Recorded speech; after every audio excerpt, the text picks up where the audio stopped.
He was halfway through his third cigarette when the sky cracked open. Not in the poetic way people say when a thunderstorm rolls in. No, this was something else. The clouds didn't gather, they split silently, like something sharp had sliced the sky itself. No sound, no wind, just that eerie, unnatural stillness before the air changes, and everything in your gut tells you you're not supposed to be here. Cal sat on the rusted hood of his truck, eyes narrowing, smoke curling up past the creases in his weather-worn face. 42 years old, ex-military, dishonorably discharged after the Kandahar incident, the details of which no one asked and he never volunteered. He'd been left behind by his unit, written off by his government, and dumped back into civilian life like broken scrap. Since then, he barely left the outskirts of the Wyoming town he grew up in, and even that town barely remembered he existed. But that sky, he'd seen things blown apart, cities flattened, bodies burning, but never this. Never quiet like this. At first he thought it was some stealth bomber tech test, a new aircraft, maybe experimental. Then the light came. It wasn't harsh, not like movie aliens with blinding beams or chaos. It was calculated, clean. It spread across the horizon like a wave of silver blue. No sound, no temperature. Just light. Something so wrong it made the hairs on his arms rise like they'd seen something his brain hadn't caught up to yet. The cows in the distance stopped moving. The windmills froze. The birds didn't fly away, they vanished. 1 second there, next, gone. And then, without warning, the sky filled with them. Massive structures, silent and silver, floated in the atmosphere like gods just waking up from sleep. They had no markings, no engines, no obvious weapons, just perfect geometry, too perfect.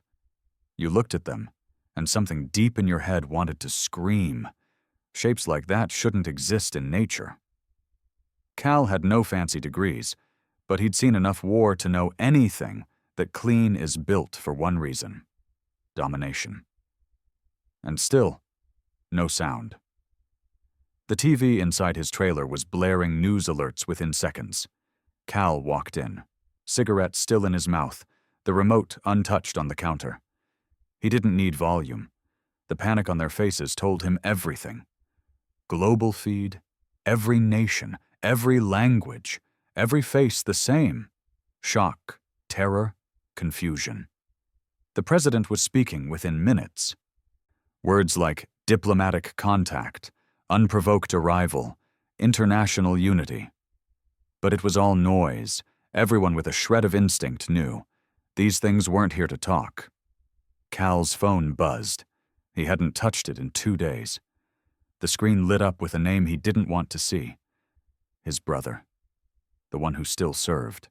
Still wore the uniform. Still believed in the machine. Cal let it ring out. He stepped back outside, lit a 4th cigarette. They hadn't done anything yet. The ships, they just hovered over cities, over oceans, over the polar caps, like surveyors, watching, studying. But the feeling, the pressure in his chest, like he was being looked at by something older than time, stronger than logic, that didn't go away.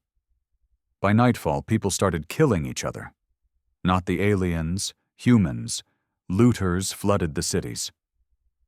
Gas stations caught fire, phones overloaded with fake news, doomsday theories, end-of-world predictions. Religion exploded, governments snapped. One missile fired from North Korea was vaporized mid-air. No retaliation, no sound. Just gone. By morning, 12 nations had declared martial law. Still not a single alien had spoken. Not a message, not a signal. Just those ships, floating, watching. Cal barely slept. He sat on his porch, rifle across his lap, every joint in his body twitching like it had when the IED went off in 2008. He hadn't touched that gun in years, but his instincts didn't care, because somehow, even without a sound, He knew what was coming. They'd found us, and they weren't impressed, and for the first time in his life, after war, betrayal, and being forgotten by his own kind, Cal was afraid. Cal didn't sleep that night. It wasn't insomnia. Insomnia was when you couldn't sleep despite wanting to. This was different. He didn't even try. There was no point. His brain was running in loops, and his hands wouldn't stop twitching. He kept checking the rifle even though he hadn't fired a live round in over 5 years. The action still clicked like muscle memory. Rack, chamber, safety off, breathe, the way they taught him back when he believed the uniform meant something. The morning brought no relief. No sunshine, no answers. The alien ships still hovered. One sat right over Cheyenne, a half-hour drive from his trailer. It didn't move. It didn't pulse. Just hung there, low enough that the power lines underneath it buzzed like static, but high enough that it felt untouchable. A god dangling its foot in the pond. And the worst part? It was so damn quiet. Even after all that, after entire nations locked down, after humans started slaughtering each other in panic, the ships didn't do a thing. No retaliation, no broadcast, no visible reaction. They were watching. That was all. And somehow, that was scarier than an attack. Cal flipped through the news channels that morning like a man trying to find a face he trusted. He found none. Every station said the same thing. No communication, no attacks, no clear sign of purpose. The world's top linguists, physicists, theologians, politicians, and paranoid freaks were all screaming over each other on split-screen panels, throwing out theories like confetti, mass experiment, galactic trial, judgment day, simulation reset. One commentator, an old NASA scientist with a dead look in her eyes, said the part that stuck. If they wanted us dead, we'd be dead. She didn't smile when she said it. Cal stood, stretched his back with a groan, and walked out onto the dirt path leading away from the trailer. His boots sank into the dust like they belonged there. Maybe they did. Maybe this was all the world was supposed to ever be.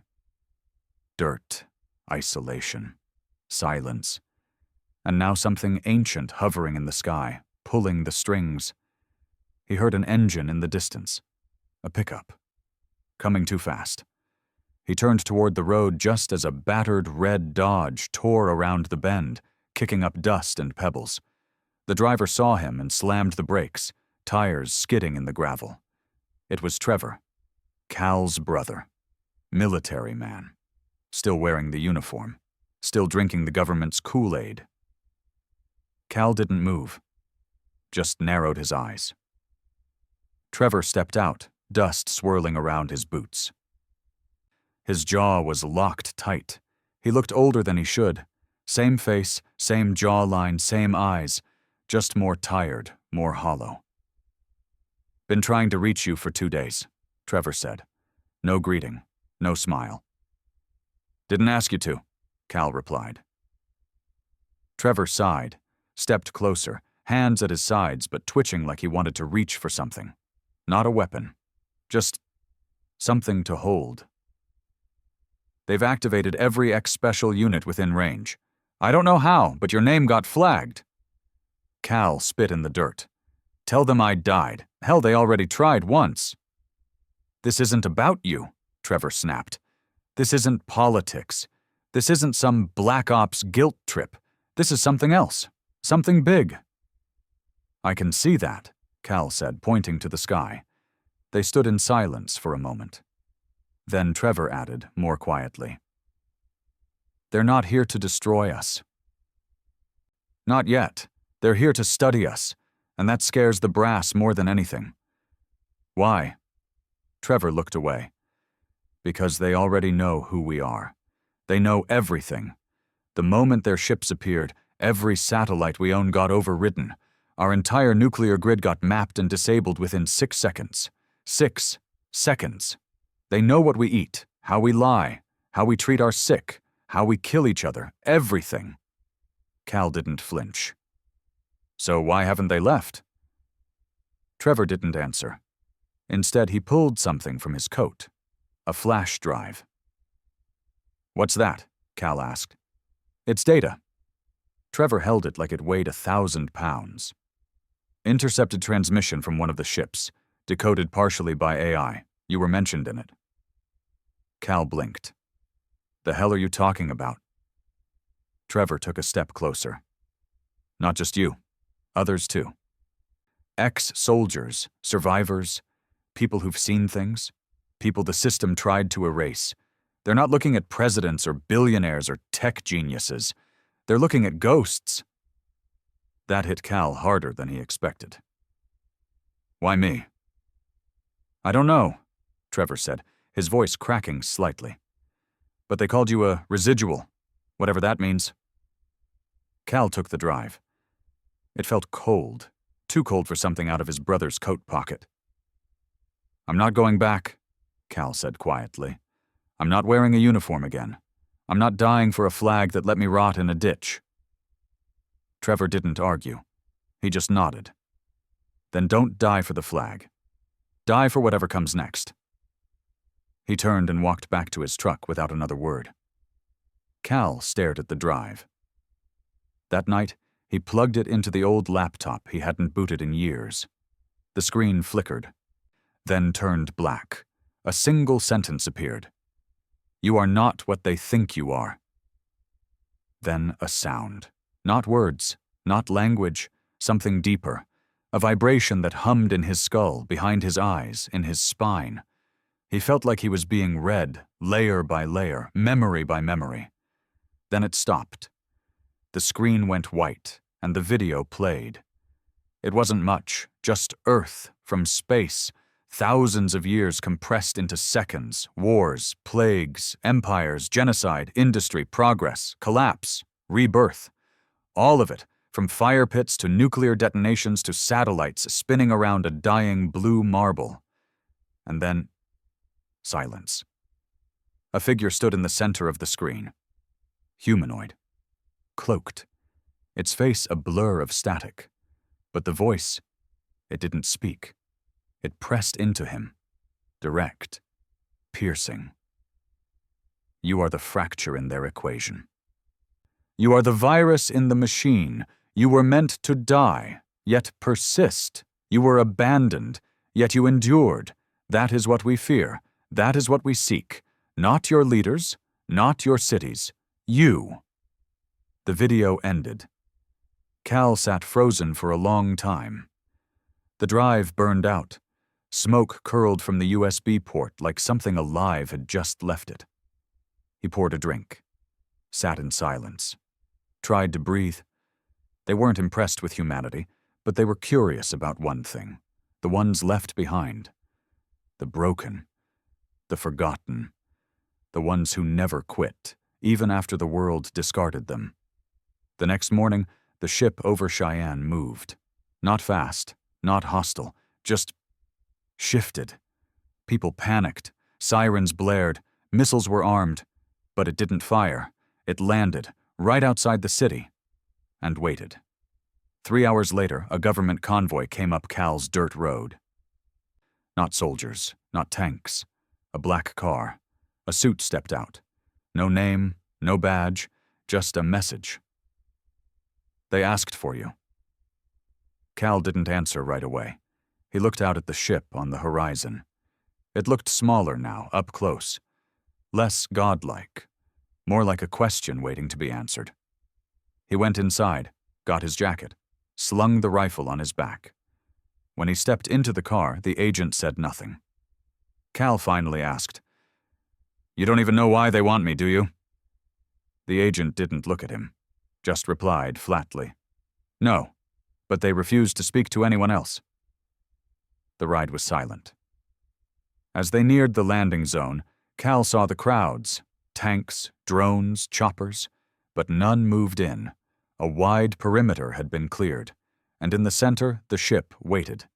Not open, not closed, just there, waiting. As he stepped out, the wind shifted. The ship began to hum. Not loud, not threatening, just low, a kind of resonance that vibrated deep in his chest. It didn't scare him. It felt familiar, like something inside him had always been connected to this moment. The ship opened, not a door, not a hatch. It unfolded. A stairway of light appeared, wide, welcoming. Cal didn't ask questions. He walked up. And as he did, the world held its breath. Not just Earth, but the galaxy. Because in that moment, when the broken soldier stepped onto an alien craft, alone, unchosen by his people, unwanted by his country, something ancient and silent across the stars finally stirred, and for the first time since they had arrived. The ship spoke. The light wasn't blinding. That's what Cal expected. Some radiant white hallway or flashing alien symbols. Maybe even that antiseptic smell that came with sterile labs. But no, the light was warm, dim, almost like firelight, like something primal. And instead of steel or glass or whatever alien tech he thought he'd walk into, the floor felt like stone under his boots. The inside of the ship didn't make sense. It was far bigger than the outside. Vast. Open. Like he'd walked into a cathedral carved from dark marble, lit only by glowing veins in the walls that pulsed slow, like a heartbeat. No visible machinery. No buzzing. Just silence. Deep, heavy silence. The kind that crushed your thoughts until you were forced to feel everything you'd buried. Cal stopped walking. He wasn't sure how far in he was. There was no direction here. No walls, just space. Then something moved. Not in front of him. Inside him. A presence. It wasn't speaking in words. It was pushing thoughts, emotions, memories. He staggered back as images flooded him. His childhood, barefoot and sunburnt on the farm. The war, his squad bleeding out under desert moons. The tribunal, his dishonorable discharge, his father's funeral, the silence afterward. He dropped to one knee, gripping his head. "Stop," he muttered, voice dry. "You want something from me? Talk like a damn person." A voice answered, but not aloud. It sounded like it echoed from the walls, yet also from behind his ears. "Talking is for those who hide their truths in words. You do not." Cal grunted, forcing himself back to his feet. "You dragged me in here just to poke around my head?" The voice, not cold, not warm, just weighty, replied, "You are not unique because of your past. You are unique because you survived it without hope. Most cling to faith. To vengeance, to illusion. You walked away from all of them. You did not break. You calcified." Cal spat on the floor. "That's supposed to be a compliment? It is a warning, to others. You are one of many, but few like you remain." He took another step, fists clenched. "What do you want from me?" Suddenly, the space shifted. It didn't move in a way he could see, but something around him restructured, like the room had been holding its breath and finally exhaled. Before him stood a figure. Tall, humanoid, vaguely. Its shape was fluid, like shadows that refused to settle. No face, no limbs, just the outline of something ancient wrapped in motionless smoke.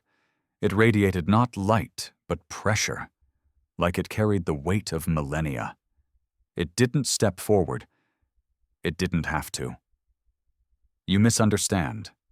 We do not want anything from you. We came to understand why your species still exists at all." Cal frowned. "You saying we're not supposed to?"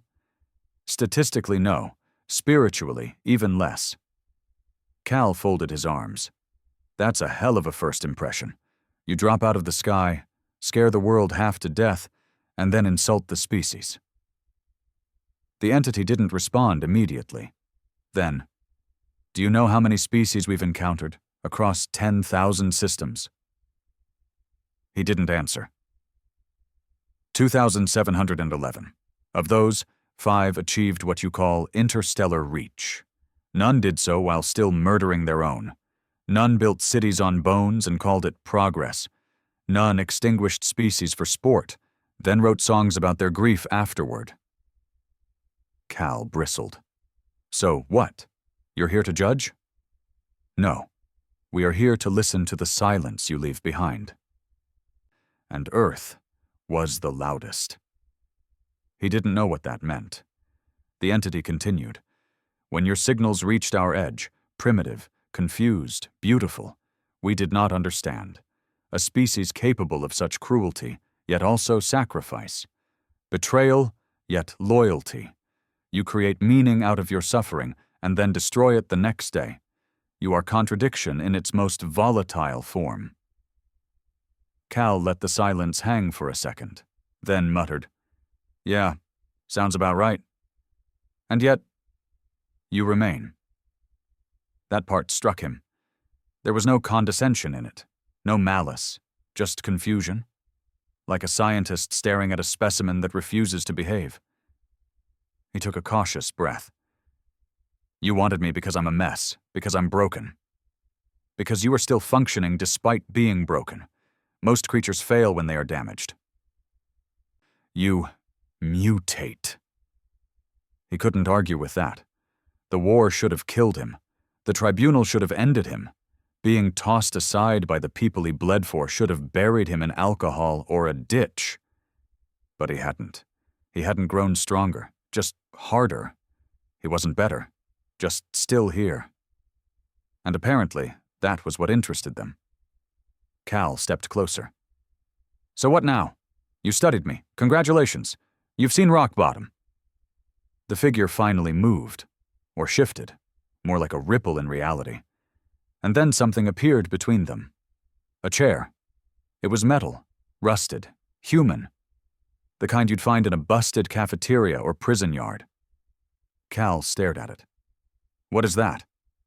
Memory, the voice said. We built it from your mind. Sit, speak.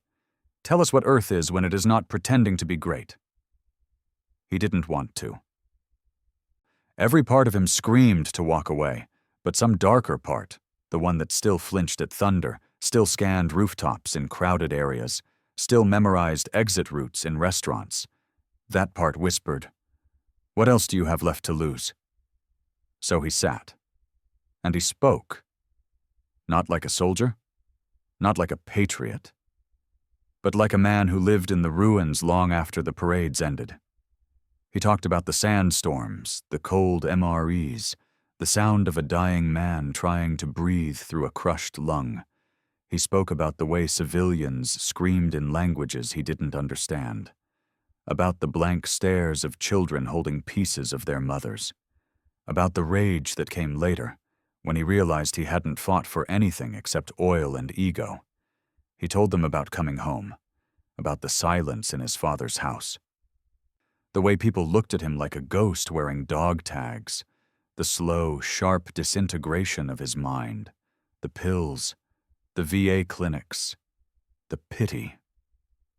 He spoke until his throat went dry, until the words came out hoarse and cracked and bitter, and they didn't interrupt once. The entity simply watched. If it could feel, it didn't show it. When he finished, he leaned forward, elbows on knees, sweat down his spine. That's Earth, he said. That's the part we don't put in the history books. For a long time, nothing moved. Then finally, and yet, you are not extinct. No, Cal muttered. We're too damn stubborn for that. A pulse moved through the ship, like a deep breath. You were not chosen to be a representative. You are not here to justify. You are here because we do not understand how something so flawed can still radiate such fire. Cal looked up. Fire. You fight when you should surrender. You love when you should hate. You endure pain, betrayal, abandonment, and yet create beauty in the aftermath. That is not efficiency. That is not evolution. That is something else. He didn't know what to say to that. They weren't here to dominate. They were here because humans made noise in a galaxy that had gone quiet. Because apparently, most intelligent life burned itself out before reaching the stars.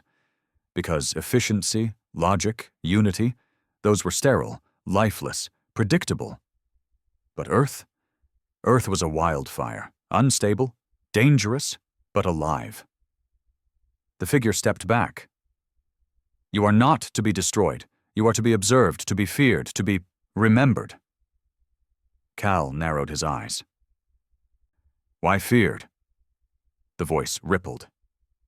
Because one day you will stop fighting each other and turn outward. The silence that followed said more than any speech ever could. Cal stood up. His knees popped. So what, this was a test? No, a warning, to ourselves. He walked to the exit. The ramp unfolded again. As he stepped into the light, the wind outside hit his face like reality crashing back in. Cameras clicked. Drones hovered. Soldiers tensed. He said nothing. Just walked past them. Back to the car. Back to dirt. Back to Earth. Because the truth was, the galaxy hadn't fallen silent in awe of humanity. It had fallen silent in terror.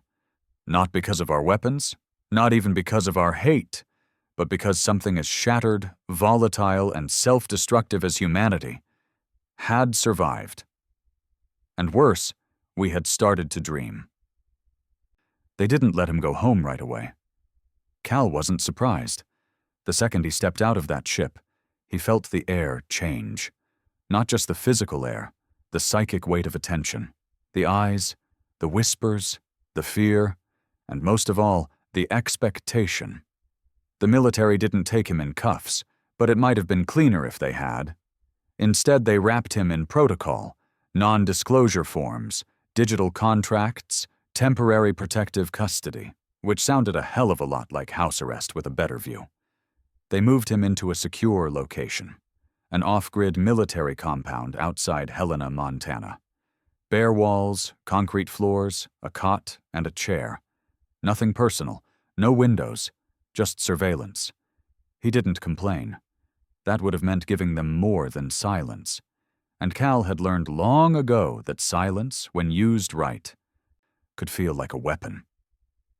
He knew the questions were coming. Sure enough, within 12 hours, they sent in the first suit. Clean-cut, young, the kind of face that was too symmetrical to trust. No insignia, no rank, just a clipboard and a lie already loaded behind his teeth. "Mr. Reynolds, I'm not here to interrogate you," the man said, pulling up a chair across from him. "I'm here to help facilitate the national security process." Cal stared back. "You're here to get the aliens' homework off me and make sure I don't say something stupid on live television." The man paused, smiled just a little. "We're all on the same side." Cal didn't smile back. "No, we're not." The first round of questions were boring. What did the interior of the ship look like? How did they communicate? Did they display any hostile behavior? What language was used? Did they request anything? He gave them nothing they didn't already know. He left out the part about the memory chair. The visions, the warnings. He didn't mention what the entity had said about humanity's fire, about fear. Because deep down, he knew something they didn't. The aliens hadn't picked Earth to befriend it. They'd picked Cal because he represented the part of Earth that refused to die quietly. And that part scared the galaxy more than any nuclear weapon ever could. 2 days in, they moved him to a slightly larger room. This one had a view of the tree line. Still no phone, still no internet. But they brought real food, a soft bed, little things, like he was being courted or studied. He didn't care. But what bothered him, what kept him awake at night, was the change in the sky. The ship hadn't left. In fact, more were arriving. 16 ships, total, positioned over major cities, not moving, not speaking, just watching. The public, predictably, was coming apart at the seams. He saw it on the muted TV they left on in his room. Panic, riots, governments collapsing, conspiracy theories breeding like roaches. Some people worshipped the ships like gods. Others wanted them shot down. And in the middle of it all, one man, him, was being held like a walking question mark. He had no answers. But he did have a choice. He could stay silent, or he could tell them the truth. So when the young agent came back on the third day, clipboard in hand, Cal leaned forward and asked the question that had been rotting in his chest. "What are they saying about me?" The agent hesitated. "You're being discussed, monitored. There's been speculation." "Speculation," Cal repeated. "You mean people think I'm some kind of prophet?" "No. A liaison. A possible representative." Cal chuckled. It was dry and short. "I never voted. I don't speak for this planet." The agent didn't laugh. "But they think I do, don't they?" After a pause, the agent nodded. "And that scares the hell out of you?" No answer. "Let me out," Cal said, standing. "I want to speak. To the people. Live." The agent blinked. "That's not advisable." Cal stepped closer, slow and steady. "You think locking me in here helps? You think they're not watching how you treat me? You think those ships haven't already made up their mind about this species?" He paused. "They picked me because I'm not a leader. I'm a reminder." The agent looked uncomfortable. He left without responding. An hour later, Cal was handed a suit and told to prepare. By the next morning, he stood in front of a camera. Not in a White House press room, not in a military bunker, but outside, beneath a cold sky, with one of the alien ships hovering miles above the city skyline, like an eye of God, broadcast live to every corner of the globe. He took no prepared speech, no teleprompter, no politician behind him, just wind and the truth. He looked into the camera. "My name is Cal Reynolds. I'm not a diplomat. I'm not a scientist. I'm not even a good man. But the aliens asked for me, and I stood on their ship." He paused.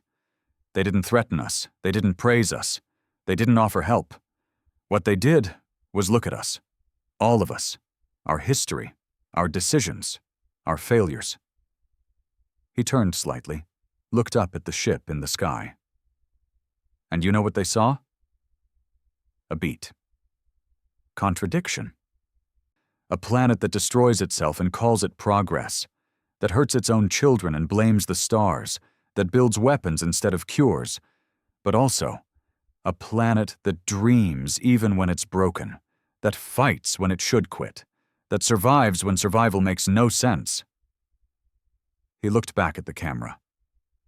They weren't impressed, not by our tech, not by our politics. They were impressed that we're still here, that we haven't quit. His jaw clenched. "And now the world wants to make me a symbol, a bridge. But I'm not. I'm just a reminder of what this world has been, what it still is, and what it might become." He paused again. "If you're looking for saviors, you miss the point. If you're looking for villains, look in the mirror. But if you're looking for a reason we're still alive, you are it." He stepped back. No applause, no anthem. Just wind and silence. The broadcast cut. He didn't return to the military compound. They let him go. Back to Wyoming. Back to the dust and the sky, but things didn't return to normal, because Cal Reynolds became a name. Some said he was chosen by the stars. Others called him a traitor, a puppet, a government plant. Conspiracies erupted. Religious cults named him a prophet. Politicians tried to claim him. His face ended up on banners, shirts, even tattoos. He hated all of it. He stayed quiet until the fifth ship moved. This one, above Johannesburg, descended into the atmosphere and hovered low. Then it opened, and another human stepped out. A girl, maybe 19. Her name was Mia Gellin. She hadn't been reported missing. She wasn't a scientist. She wasn't anyone at all. Except now. She was the second human they had taken. And she said one thing. They want to listen to us. The broken ones. The ones who remember what the world tries to forget. Cal watched the news from his porch, bottle in hand. He didn't flinch, because deep down, he knew. This wasn't over. It hadn't even begun. The galaxy was watching. And it wasn't just Earth on trial, it was human nature itself.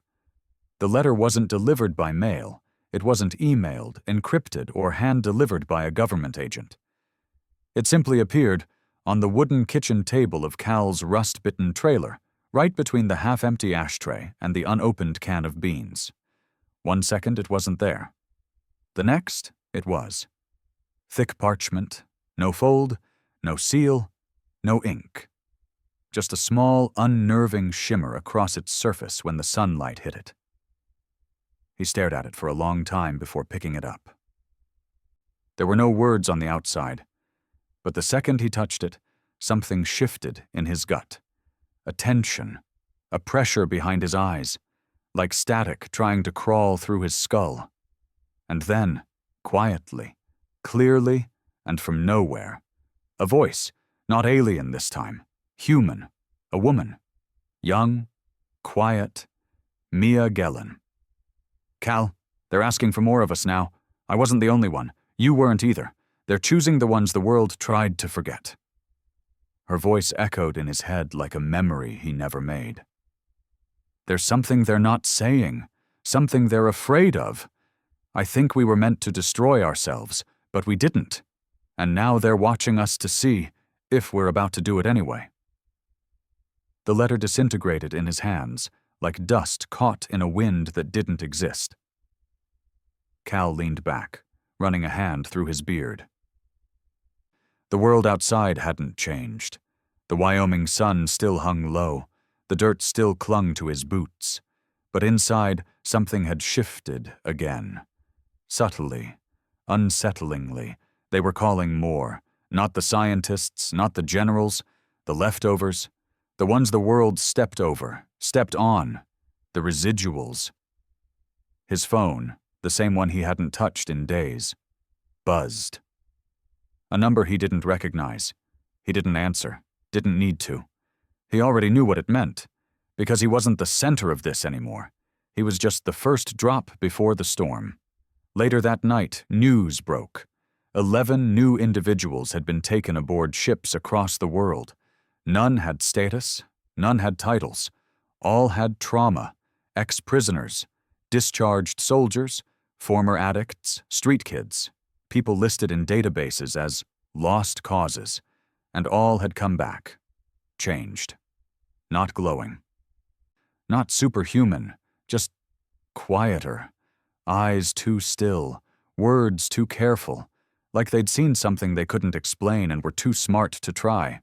Mia went on air again, this time voluntarily. No podium, just a live stream, unfiltered. Her face looked tired, her hands fidgeted with her sleeves. But her voice, that was calm, steady. They don't want our leaders, they want our cracks, our broken glass, the parts of us that bleed and still move. They want to know how we didn't fall apart when everything told us to. Cal watched the entire broadcast. He didn't blink once, because she wasn't talking to the world. She was talking to him. A week later, he was standing in front of an unmarked building on the edge of Denver, a structure so plain it looked invisible, like the kind of place people walked past for years and never saw. Trevor was waiting there, still in uniform, still trying to hold himself together. "You shouldn't be here," he said, not angrily, just tired. Cal shrugged. "Where else would I be?" They hadn't spoken since the Montana compound, but the silence between them wasn't hostile. It was mutual exhaustion, brothers who'd run out of things to argue about. Trevor lit a cigarette, the first time Cal had seen him do that in years. He didn't ask where the habit came from. He knew. "You've seen them again?" Trevor asked. Cal nodded once. "Not directly, just signs, letters, dreams." Trevor looked at the building. "You know what's in there?" No, but I know I'm supposed to go in. Trevor exhaled smoke into the cold air. They're watching everything now. We can't trace their tech. Every satellite we send near the ships gets deadlocked. Every drone loses signal. They're not hiding, but they're not letting us close either. Cal looked at him. And? Trevor hesitated. They're scared of us. That caught him off guard. You're lying. No, not the government. Them, the aliens. Cal frowned.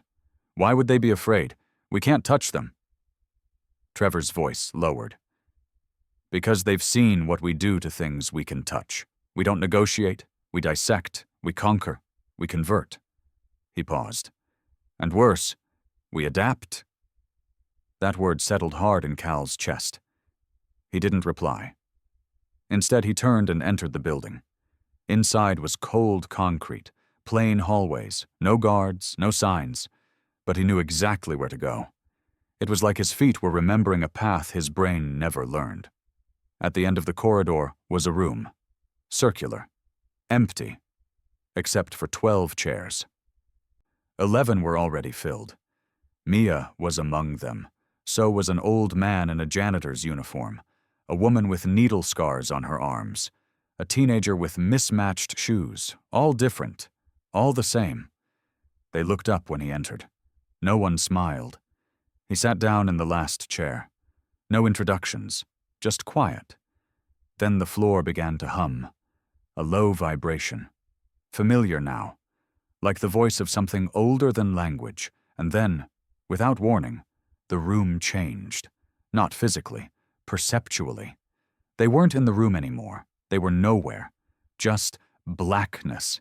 And in that void, voices, thousands, millions, not shouting, not whispering, just observing, and from them, one voice emerged, the same one Cal had heard aboard the ship. We study what we do not understand. We fear what we cannot predict. You are both. The janitor spoke first. His voice rough, weathered. You want to know why we survive? Silence. He stood up slowly. We survive because no one ever showed us how to stop. Mia rose next. We survive because we're taught pain before we're taught peace. The teenager's voice cracked as he added, We survive because no one else will do it for us. Cal didn't stand. He just said the truth. We survive because we're too angry to die. The voices paused. Then, finally, we do not fear your weapons. We fear your will. Another beat. We fear that what cannot be destroyed may become unstoppable. And then the light returned. They were back in the room. The chairs, the walls, the silence. No messages, no commands. Just that single chilling thought. That the galaxy, for all its power, for all its ancient reach, had finally found something it couldn't comprehend.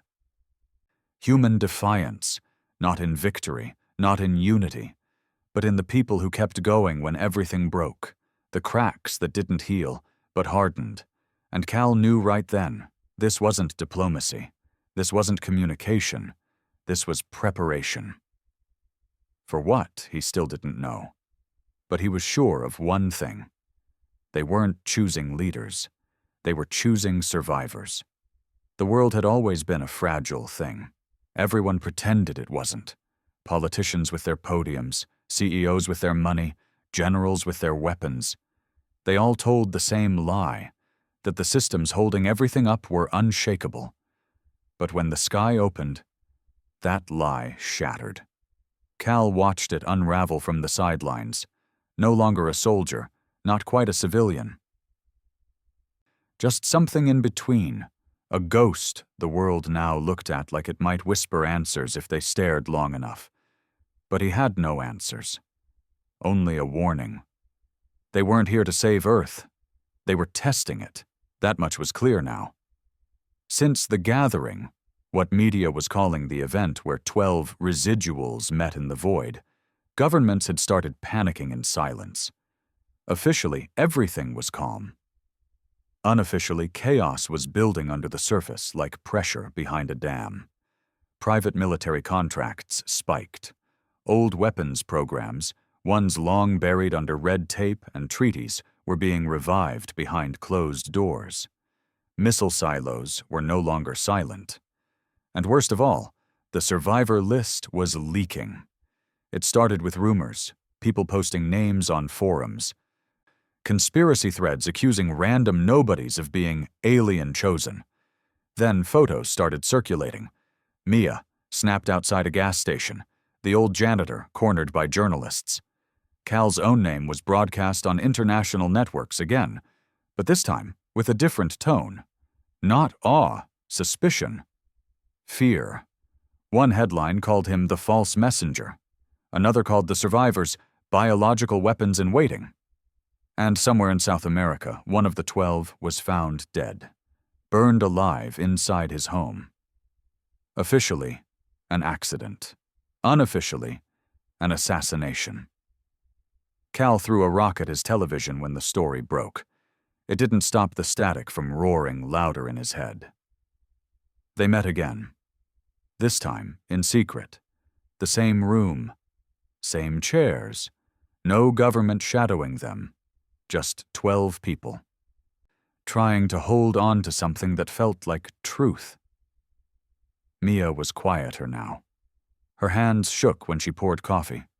No one commented. Everyone felt it too. The weight creeping up behind them like a wolf's breath on the back of the neck. "This is going to get worse," she said finally. The janitor, whose name turned out to be Thomas, nodded. "They're scared of us, not the aliens. Us." "They think we're carriers," the young teen, Nico, added. "Like we've been infected, altered." Cal leaned back in his chair, arms crossed. "Maybe we have been." Everyone looked at him. He didn't blink. "You all feel it, don't you?" he said. "Since they touched our heads, since we stood in that room that wasn't a room, something's been off, not wrong, just different." Mia whispered. "I don't sleep anymore." "I see things," Thomas added, "but not dreams. More like memories that aren't mine." Nico said nothing, just nodded. Cal stood. Whatever they did, whatever they're doing, it's not just observation anymore. It's seeped into us. They're studying us from the inside out. The room was quiet. No one denied it. That night, Cal drove back to Wyoming under skies full of stars that suddenly didn't feel like home. When he got to the trailer, the front door was wide open. He drew the pistol he hadn't used in years. Creaking floorboards. The smell of sweat. 3 men inside. They weren't thieves. Thieves don't wear black gloves and earpieces. They were government, or something worse. One turned, caught the sight of Cal in the doorway. "Easy now, Reynolds." Cal didn't lower the gun. "You break into my home, you better have a damn good reason." "We need a sample." He blinked. "What?" "Blood. DNA. You're going to give it to us." Cal didn't speak. He just fired. Not to kill, just to warn. The bullet sank into the wood frame above the man's head. All 3 dove down, weapons drawn, but none fired back, because they weren't there to fight. They were there to extract. Cal stepped forward, gun still raised. "You try that again, I'll give you more than blood." One of them, older, higher rank, held up his hand. "This isn't personal, Reynolds. It's protocol. You've been flagged as a Class 0 anomaly. The higher-ups want to know if you've been biologically compromised." Cal laughed. Once. Hard. "So now I'm the alien?" The agent didn't reply. Cal lowered the weapon but didn't holster it. "You got 10 seconds to leave, or I stop warning shots." They left. Quickly. But he knew they'd be back. And next time, it wouldn't be with words. The next gathering was different. Not in the room, in the ships. They were each taken separately. Cal found himself back in the cathedral-like space again. the quiet, the pulsing walls. But this time it was colder, darker. The entity returned, but it wasn't curious anymore. It was stern. "You are not prepared for what comes next." Cal stared back. "Then tell me. You are being tested, not judged, not measured, just pressured. For what? To see if you break, or if you bend." Cal clenched his fists. "You think we're weak? No, we think you are unpredictable, and that makes you dangerous." He took a step closer. "Then why choose us?" "Because if Earth survives its own worst nature, it will not be because of its kings. It will be because of its ghosts." The words slammed into him. The broken, the discarded, the ghosts. People like him, they weren't humanity's best. They were its last defense, because they were the only ones who had already lost everything and still got up. 3 days later, Thomas was found dead. Gunshot to the head. Officially, suicide. But Cal knew better. The message had changed. This was no longer a study. It was a countdown, not to war, but to collapse.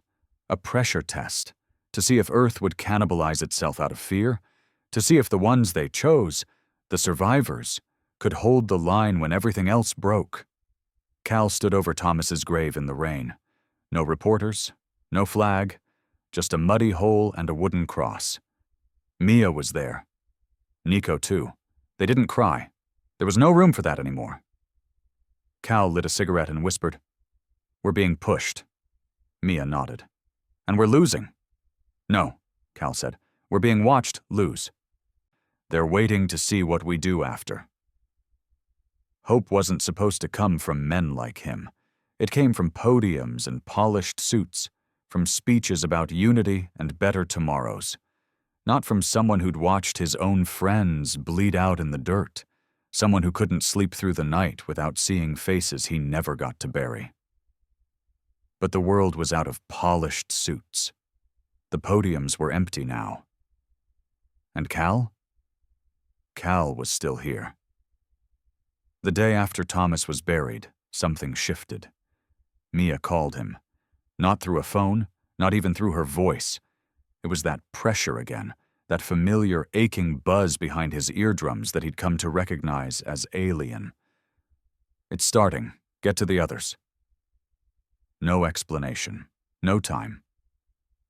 Cal grabbed his coat, his rifle, and the keys to a truck that hadn't been reliable since 2009. He didn't bother locking the door behind him. What was the point? Nico was the first he reached. The kid was holed up in an abandoned elementary school outside Santa Fe. Walls covered in graffiti, desks flipped, the smell of smoke lingering in the air. Someone had tried to torch the place weeks ago. Nico had been living in one of the old classrooms. Sleeping bag on the floor, stacks of canned food, a solar-powered radio he'd rigged together with wires and foil. The kid looked thinner, sharper, like the last pieces of boyhood had burned off in the heat of fear. "You felt it too?" Nico asked, not bothering to say hello. "Yeah," Cal said. "It's getting louder. They're watching all of us. Not just the 12, the others too." Cal frowned. "Others?" "There's more now," Nico said. "Dozens, maybe more. People who've been contacted, changed. They're hiding. The governments are labeling them as anomalies. A few have vanished. 2 were killed in Russia." Cal closed his eyes. "They're trying to bury the cracks." "Can't bury what's already broken," Nico muttered. Cal stayed with him that night. They said little. Sleep was shallow and laced with tension. By morning, they were already moving again. Mia met them at an abandoned church in Kansas. There were 6 others already there. None of them looked like saviors. An ex-con who used to build bombs for a cartel. A woman who'd been homeless since she was 13. A blind poet who didn't speak unless he was quoting someone else. Every one of them had been called. Every one of them had felt something change. Mia stood at the altar when Cal entered. She didn't smile, just gave a nod. Her voice was lower now, more certain. "It's not a study anymore," she said. "It's a crucible." "They're trying to break us," Cal said, stepping forward. She shook her head. "No, they're trying to see if we break ourselves." The blind man spoke, quoting something old. "The fire tests the metal, but it also reveals what should not have been forged." Everyone went quiet. It was Nico who broke the silence. "So what are we supposed to do? Fight back? Preach peace?" Mia looked to Cal, and for the first time since this began, everyone else did too. Cal hated it. He hated the weight. He wasn't a leader. He wasn't anyone. But here they were, waiting for something. Anything. And so he spoke. "I've seen war," Cal said. "I've seen what men become when they think no one's watching, and this is worse." He looked at each of them. "They're not here to destroy us. They're here to see what we'll do with our own fear. They put pressure on the wound and waited to see if we'd bleed out or turn on each other." He stepped down from the platform. "And guess what? We're doing both." The ex-con scoffed. "So what? We just let the world eat itself?" "No," Cal said. "We show them we're still human." Mia raised an eyebrow. "And what does that mean now?" Cal looked towards the door, at the crumbling walls, the stained glass window shattered by time and fire. "It means we take the weight, the fear, the anger, and we keep standing anyway." Word spread fast. Not through media, not through screens, through whispers, a fire under the skin. The same way the first 12 had been called, more were feeling it. Residuals, everywhere, the world's rejected, the forgotten, the invisible. And as global governments cracked, rioted and clawed for control, a new movement began rising. Not from the rich or the holy, but from the dust, from the wreckage. People started meeting in abandoned churches, in bombed-out schools, in underground shelters. They didn't chant. They didn't sing. They listened to one another, because the only thing left that had meaning was shared pain. And for the first time, Earth wasn't united by hope or belief. It was united by trauma and survival. The alien ships began shifting again. 3 of them descended into the ocean. One hovered low above Tokyo for 12 hours, its lights pulsing to the rhythm of seismic activity.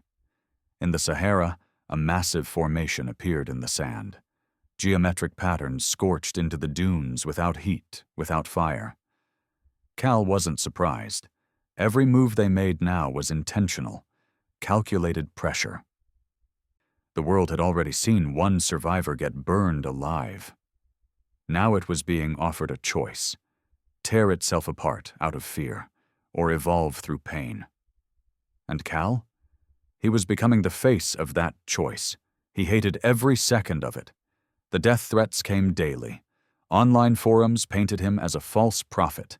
World leaders called him dangerous. One country labeled him an unauthorized global influence actor. But others followed. Not as a leader, but as proof that something broken could still keep going. On the 21st day since the second gathering, the final signal came. Cal woke up in the middle of the night, gasping like someone had shoved water into his lungs. His ears rang, his skin burned, and in his mind, a single word pulsed like a drum: ascension. He stumbled outside into the cold. The sky was wrong. The stars, they were moving, not flickering, shifting, like a massive shape was sliding through them, blotting out constellations. Nico was already there, eyes wide, shaking. "You feel that?" Cal nodded. Then Mia called. "It's happening. The third phase. The real test." He didn't ask how she knew. They all knew. Because they weren't passengers anymore. They were pieces in something old, something slow and watching and deeply afraid, not of power, not of violence, but of resilience. The sky broke open for the last time, but it wasn't fire or light or death falling from above. It was quiet. A tear in the fabric of blackness, wide and slow, spreading across the stars like a pupil dilating. The alien ships stopped moving. The tremors in the Earth's crust stopped. Every broadcast, every satellite, every signal. Silence. Total, crushing, cosmic silence. And then they came. Not ships, not weapons, just presence. Over every continent, figures descended. Not physical. Projections. Images layered over the air, visible in every corner of the globe at once. Tall, shifting, faceless, impossible to focus on, like your brain rejected the shape of them. One appeared in front of Cal, standing in the empty field outside the church where he'd taken refuge with Mia, Nico, and the others. A whisper behind his thoughts confirmed it wasn't just for him. Everyone on Earth could see their own. Not an imagination, not metaphor, real, personal, tailored. It stood in the tall grass, unmoving, a ripple in reality that hummed with quiet pressure. And it spoke, not through sound, but through shared thought. The test is concluded. Cal didn't answer. The others stood around him, watching, waiting. Maya whispered, "What does that mean?" And the entity heard her. "It means you have made your choice." Cal stepped forward. His voice came out dry. "What choice?" "Not to unite, not to surrender, not to obey, but to endure." The word rang deeper than it should have. He felt it in his teeth, his bones. You chose to continue as you are, without correction, without guidance. You chose defiance, even in the face of extinction. And so we choose our response. The figure raised one hand, and suddenly, across the planet, massive structures unfolded from the ships that had hung silent for weeks. Towers, thin, jagged, rising into the sky like the bones of sleeping titans. Alarms screamed, governments scrambled, missiles were readied, and all of it meant nothing, because the towers pulsed once, and everything stopped. Every weapon. Every camera, every machine, dead, no detonation, just off. The world froze. Cal raised his voice. "You said this wasn't judgment." "It isn't. It's warning. We feared what you are, and now we understand what you are not. You are not finished." The words hit like thunder. "You are still becoming, still transforming. That makes you unstable and dangerous, but also vital." Cal took a step closer. "So what now?" The entity pulsed, faintly, like a breath being held. "Now we leave." Mia blinked. "You're leaving?" "For now. Your defiance is not understood by many of our kind. Some wish to erase your kind as a precaution. Others wish to cage you. We chose to watch you instead. And now we know." Nico spoke up for the first time in hours. "Know what?" "That you are not a mistake." Cal clenched his fists. "Then what are we?" The figure looked at him directly, and for the first time, Cal saw something in it. Not power. Fear. You are an infection, one that survives everything, one that adapts. You are a virus that teaches even the void to feel pain. The word should have been an insult. But Cal felt nothing but understanding. They weren't chosen because they were strong.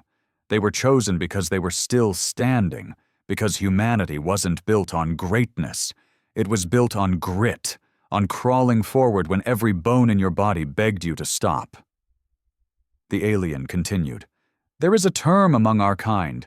It does not translate well. It means that which turns back the tide. It was once used to describe black holes, forces that even light cannot escape. Now it is used to describe you, your world, your people. You are gravity now. You pull even death toward you. And then the towers folded, the ships lifted, and like breath held too long, the sky exhaled. Every machine blinked back to life, every gun, every drone, every satellite, still there, unused, unneeded, because the message had been delivered, the test was complete, and Earth had passed, not because it had become better, but because it refused to give in. Because, in the face of the galaxy's gaze, it had chosen the one thing no civilization had dared before: to survive as it was, broken, bloody, but breathing. The projections vanished, the ships left, the sky returned, but nothing was the same. For days, no one spoke, not globally, not politically, because everyone was waiting for something worse. But nothing came, just the wind, just the dirt, just silence. And in that silence, meaning. Not joy, not peace, just understanding. The aliens hadn't come to destroy. They had come to look at the mirror we refused to face, and now that they had seen us, truly seen us, they had stepped back, because we terrified them, not with power, but with resistance. Months passed. Cal didn't give interviews. He didn't write a book.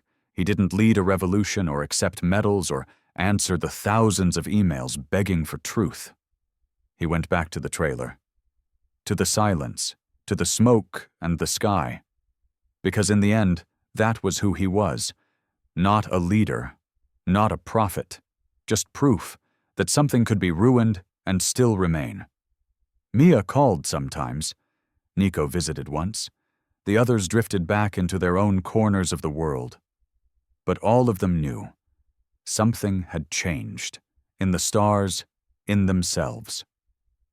There were no powers given, no transformations, no final answers, just scars. And the memory of the day the galaxy realized what Earth was made of. Not light, not hope, but will. And Cal?